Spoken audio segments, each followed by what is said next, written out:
I run a private campground. My family has owned it for generations now. It's about 300 acres, most of that shaded by forest, and the rest is an open field. We host events like dog clubs, music festivals, etc. We've also got open camping weekends throughout the year, and in the height of summer we're open full-time for general camping. A lot of people take advantage of that. It's a cheap and pleasant vacation. Hammocks get erected in the trees. Grills get unloaded from the backs of trucks. There's some pretty elaborate setups from the people that come back year after year. The return campers are smart. They know what they're doing. Everyone knows their job when they roll in. They unload as a group. Tents start to go up. Community areas and kitchens go in the same place year after year, where they've found the land suits their setup best. Tent locations might change, but every camper knows where their tent is going in their allotted land.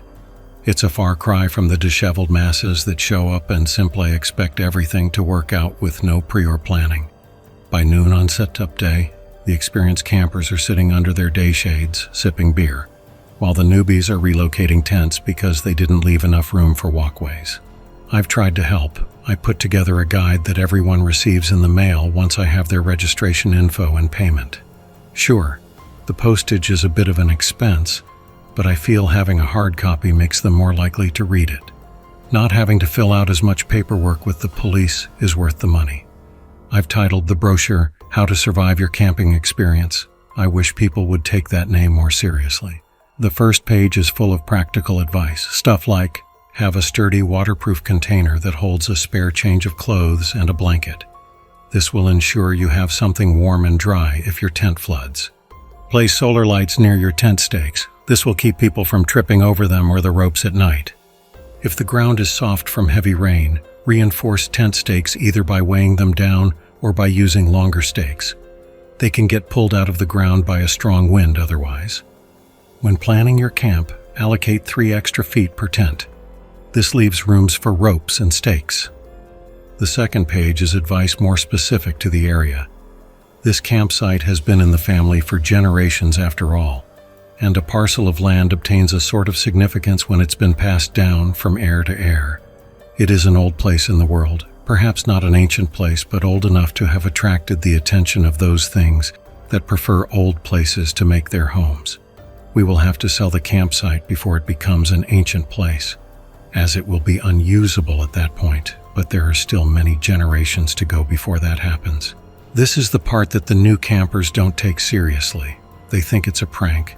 Some little joke of the reclusive camp manager who perhaps doesn't spend much time around other people. The experienced campers try to tell them otherwise, but they don't always listen. I feel my rules aren't onerous. Here's a sampling. If you hear something trying to enter your tent at night, sit up and say in a clear, calm voice that you are not receiving visitors, but it is welcome to visit in the morning. If a stranger appears the next day asking for entrance to your camp, invite them in and give them food and drink. This will give you good luck for the rest of your stay. Fairy rings are generally benign. If there are the remains of a small animal inside the ring, however, inform camp management immediately. Don't follow the lights. I can't believe I even have to say this one. Don't follow the lights. If you see a group of people dancing in a circle around a fire, you may join them. If they welcome you in, dance with them until the music ends. Do not look at the musicians. If they do not welcome you, but instead stop and stare, back away slowly and then leave. If they follow you, you can try to run, but it is likely already too late. Pray that death comes swiftly. I confess it's a haphazard list, but there's a lot of vicious things out there, and they all function in slightly different ways. I do some things as part of camp management in an effort to minimize the danger to my campers. We set out traps for the creatures stupid enough to fall into them, so that they can be dispatched by my uncle and his 2 sons. We're closed during Pentecost, on Midsummer Day, and other significant times of the year. But we can't do everything. We can't save people from themselves. Every morning I circle the camp on a 4-wheeler. My staff does the same, a couple times a day. We look for any new developments on the land, a tree that needs pulled down, for example. And campers know they can hail any of us if they need something. I leave directly after I finish my breakfast and a cup of coffee. My house is on the campsite, so it's especially easy for me to take the morning shift. There's never many people awake yet, so it was especially noticeable when I saw a man approaching me ahead, walking down the middle of the road. He looked unremarkable. They always do. But he walked slowly and deliberately, his head bowed so that it was difficult to see his face, and he carried before him in both hands a human skull. I pulled the four-wheeler over and waited, my stomach twisting with fear. Rule number 12. If you're approached by a man offering you a drink from a cup made out of a human skull, accept. It will taste foul and you will not be able to eat without vomiting for the next 24 hours. But this is better than what he will do to you if you refuse. I have drunk from the cup before. It is how I learned of his existence and subsequently added him to the rules. He stopped me on the road, and at the time, I thought he was a camper needing assistance, until he handed me the skull cup and bade me drink. I did, as I had already learned that when a being of power asks something of you, it is better to comply. It may not be enough to save you. Sometimes they invite you to partake in your own demise, but the odds of compliance are better. He lifted the cup to my lips and I drank, one swallow, another. He kept the cup there. His thin fingers brushed my hair back when it slipped past my ear, and I drank it in entirety.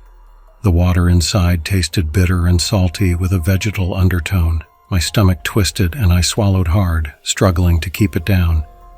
"Thank you for the drink," I said when I was done, trying to sound sincere. He knew I lied, for he smiled briefly in wry humor, his dark eyes flashing with cold amusement.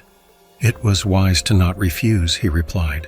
He told me what he would have done had I not drunk, and my insides crawled with horror as he spoke, and I wanted him to stop, but to interrupt would have been a direct insult. His words were etched into my memories, and for days after I wept whenever I thought of the fate I had so narrowly avoided. I still feel cold and small when I think of the things he told me. That evening I threw up my dinner. I threw up the crackers I ate. I even threw up water. Finally, I stopped eating and drinking altogether and waited a full day to try again. I was weak and miserable, but I survived. Now, seeing the man approaching on the road, I mentally cursed my misfortune. This was our busy time of year. I couldn't afford to be sick for a day. He stopped just before he reached me, raised a hand and beckoned for me to come closer. He didn't raise his head until I stood just across from him, and when he did, he flashed that thin, dry smile at seeing the expression of dread on my face. "Are you not thirsty?" he asked mockingly. "Not particularly, but if you wish to offer me a drink, I will not be so rude as to refuse." My heart hammered in my chest. "Let him release me," I silently pleaded. He put a hand over the top of the skull, covering up the carved opening and the water inside. "Be at ease. I did not come to offer you a drink. I came to give you a warning. Some of your charges have conducted business with the children." I stood there staring blankly at him in incomprehension. He sighed, almost imperceptibly, and even though his expression did not change, I felt the weight of his disapproval when he spoke next. "These ancient beings do not enjoy having to explain themselves. The children with no wagon," he said, speaking slowly, as if that would help me understand. "Someone bought ice from them." "Oh," I said. "Oh God. He won't save them." The man walked past me, his shoulder brushing against mine as he did. "No one will." Rule number 18. You can buy ice from the children that approach your camp only if they have a wagon. Those are the children of other campers trying to make some extra spending money. They only upcharge by a few dollars, so consider tipping.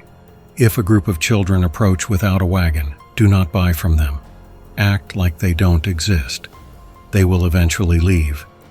It wasn't until he was almost out of sight that I realized I didn't have any idea which campsite had purchased the ice, and there were a lot of people here right now. I did the dumb thing. I jumped on the four-wheeler, turned it around, and went after him.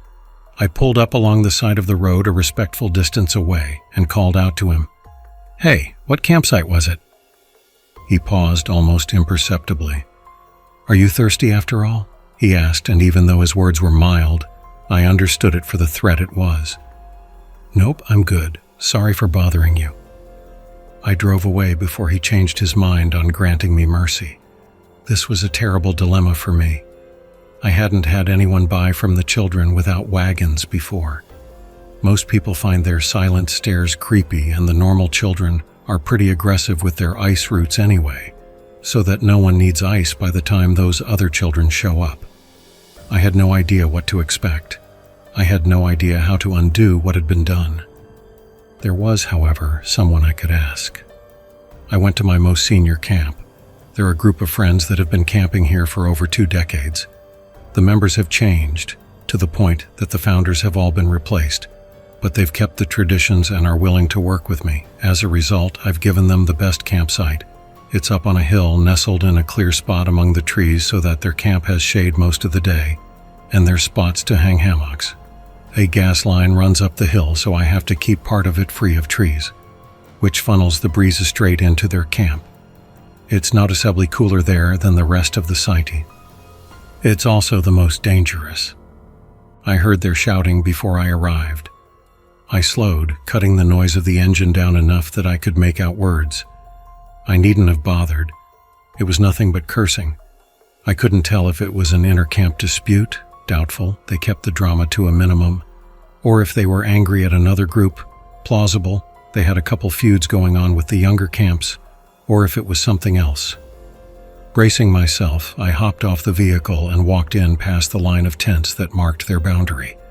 There were 5 people in the common area, clustered around the beer kegs.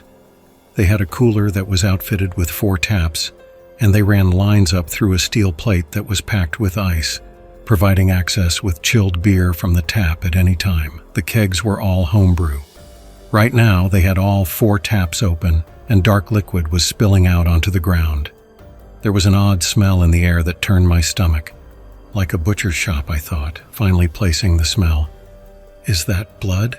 I ventured, walking closer. "Yes." The woman that did the brewing kicked one of the kegs. "All of them are blood." I told them I've come to talk to the thing in the dark. I had a question, I said. And I could also ask about the kegs while I was at it. "Sure." She jerked her head at the back of their camp, where the trees crowded in close enough so that their shadows overlapped, and the forest floor was noticeably darker under the lattice of their branches. "We haven't seen the solars go out all week, though, so maybe it's not home." Rule number 10. Keep track of what time the charge on the solar lights typically runs out. If the solars go out before then, do not leave your tent until sunup. Do not open the tent, not even to look. Stay in your tent, try to sleep, and wait for daybreak. I crept into the forest, wincing at the branches that cracked under my feet. Some of the creatures in the campsite were less malevolent than others. So long as they were respected, they wouldn't kill you or even seriously harm you. I'd spoken to the creature in the dark only once before when I thought to put the senior camp near its lair. I asked if their proximity would disturb it.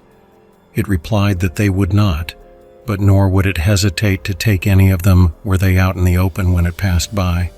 I don't know what happens to the people it takes. Their bodies are never found. The entire camp dreams of dying, however, of slow and torturous death in whatever manner they fear most. I dream of the little girl and the beast, and when I wake I know that I'm going to be talking to the police yet again. The creature's lair is nothing more than a mound of broken branches, easily mistaken for a pile of stacked debris. There are some signs, however. The air grows colder as you approach.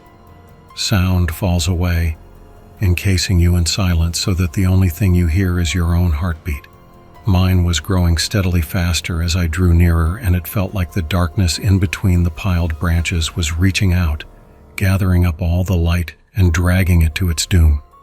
Flowers littered the forest floor, the white parasitic ones with bowed heads, feeding on the tree roots running below the barren soil. "Excuse me," I whispered, my voice cracking. I coughed and tried again. "Sorry to bother you, but I have a question." A long silence. I waited, wondering if this was in vain and perhaps the creature wasn't there. Then it spoke, and its words were rough like stones rolling against each other, and I winced in pain, for it felt like my head was between those stones and my skull would crack under their weight. It asked me what I wished to know. I told it about the children, that someone had bought ice from them, and also about the kegs as an afterthought. "The children are displeased by their lack of prey," it finally replied, and I pressed my fingers against the bones near my ear, as if that could help relieve the pressure. "They rejoice at finally being given an opportunity." "To do what?" The pile of branches shifted. The earth shifted, and I stumbled, realizing in sudden terror that small lump of debris was not nearly enough to contain the creature inside, and it was far larger and perhaps far more terrible than I'd imagined. Its shrug had nearly thrown me to the ground. "The kegs are just the start," it sighed. "More will suffer, all will suffer, and then the dying will begin." My entire campsite was at risk. I felt cold inside. I could evacuate, I thought.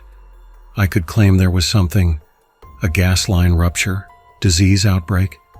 There were some options available that would explain why I was throwing everyone out. But then what about my livelihood? Would people return? I'm a little ashamed that greed factored into my choices, but this campsite has been in my family for generations, and I wasn't going to ruin it all now. Eliminate the one that started it. The ground bucked violently, and I was thrown to my hands and knees. Everything else will unravel. I stumbled to my feet, thanking it profusely. I gibbered my apologies for disturbing it, and my gratitude for its advice. Then I fled, fighting the urge to look back the entire time. Eliminate the one that started it. Those words rattled around in my head as I went from campsite to campsite, asking if they'd bought ice from the children today. I received quizzical looks from the newer campers, but the older ones answered solemnly, understanding the gravity of my question. They'd read the rules. Finally, I found the camp that bought the ice, and they identified the person that had made the purchase. He was elsewhere at the moment, but I could stop by later, they suggested. I said it was fine. I wasn't ready to talk to him. I wasn't ready to take the creature in the dark's advice, I thought. How bad could it be? It was only just beginning. Perhaps I could find some other way to resolve the situation. I spent the evening digging through my books of camp management and folklore, trying to find some sort of ritual or appeasement I could try. Yet the creature had said that the children were tired of not having prey I'd denied them with my rules, and that this would only get worse and worse until people started dying, that everyone was in danger. Night fell, and I reluctantly abandoned my efforts until the morning. My worry made it impossible to sleep through the little girl weeping outside my window and begging to be let in. She's not in the rules. She only harasses members of my bloodline. I was almost relieved when the beast came and dragged her off while she screamed in mortal terror, signaling that dawn was near. I threw on some clothing and jumped on my four-wheeler. I even skipped making coffee.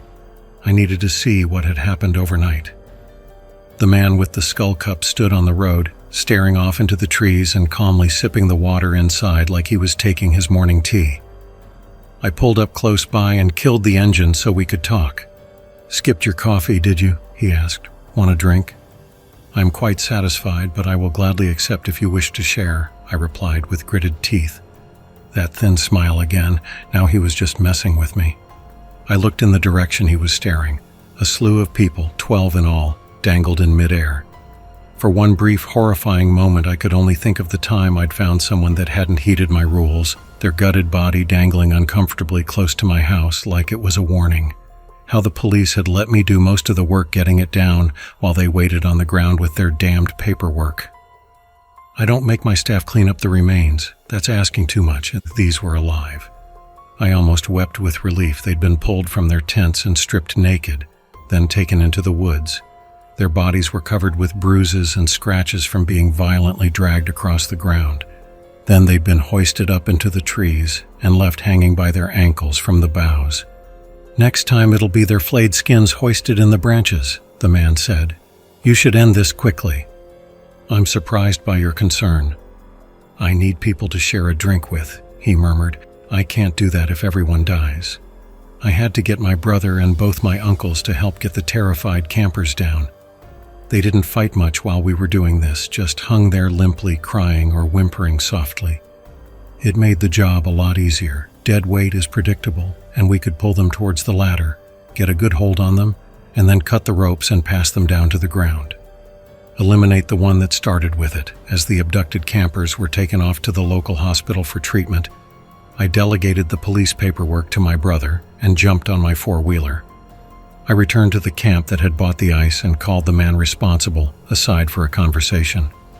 I asked him if he'd bought ice from some creepy children with no wagon, and when he said he had, I asked why he'd broken one of the rules of how to survive camping. It was Rule the Farce 18. Hadn't he read it? "Oh," he said bleakly. "That one. Well, there are a lot of rules."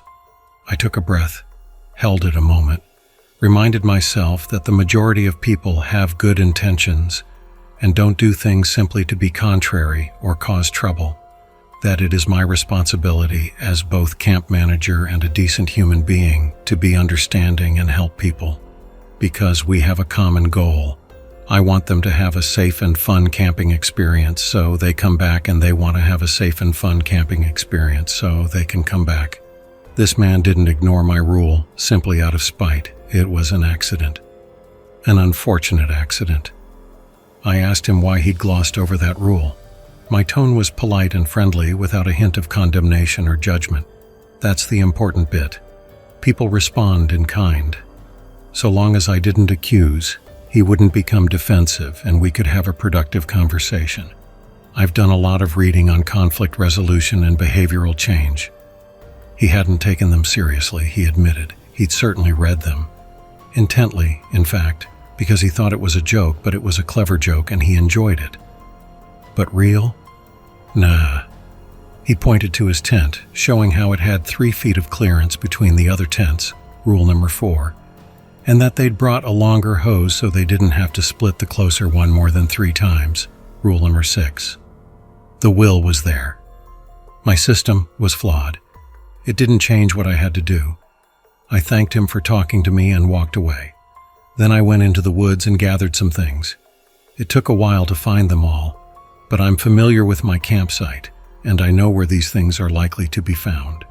Then I returned to my house with the mushrooms in hand. They're called Destroying Angel, Amanita virosa. I crushed it and took the resulting juice, careful not to touch it with my bare hands, back to his camp. I poured it into his reusable water bottle, swirled it around to coat the sides, and then left it to dry. They wrote the initial symptoms off as mere food poisoning. By the time his campmates took him to the ER, he was suffering from liver and kidney failure. They did their best, but I had put a generous dose in that bottle, and his body simply could not keep up, not even with medical intervention. He was dead within 36 hours. The police dropped by, of course. I talked with them for a bit. We commiserated on how difficult it can be to protect people from themselves, and that was the end of it. They understand what it's like in the forest. I feel I am to blame. I know rules are ineffective, but they were easy, and that's what I relied on. I wrote off the deaths as isolated incidents instead of warning signs that I wasn't doing enough to determine if my rule list and other measures were accomplishing their intended purpose. You know what does help people change their behaviors? Storytelling. It's one of the most effective techniques, far more effective than a list of rules, which according to research is the least effective method, and the most prone to antisocial behavior, which is basically people deliberately sabotaging the system out of spite. Instead of telling someone, "Do this," you tell the person a story that demonstrates the behavior you want. Preferably true, as that carries more weight, and the more personal it is, the more the individual will relate and subsequently accept what you are trying to tell them to do. I'm a camp manager. I don't have a list of rules because I'm trying to ruin your fun. I have a list because I'm trying to help you from coming back to camp and finding your tent collapsed and full of rainwater and having no dry clothes or nowhere to sleep. I'm trying to keep you from spending half a day setting up tents because you didn't plan where everything would go in advance. And I'm trying to keep you from doing small, simple things that could result in a horrific and most assuredly agonizing demise. Agonizing demise. Agonizing demise.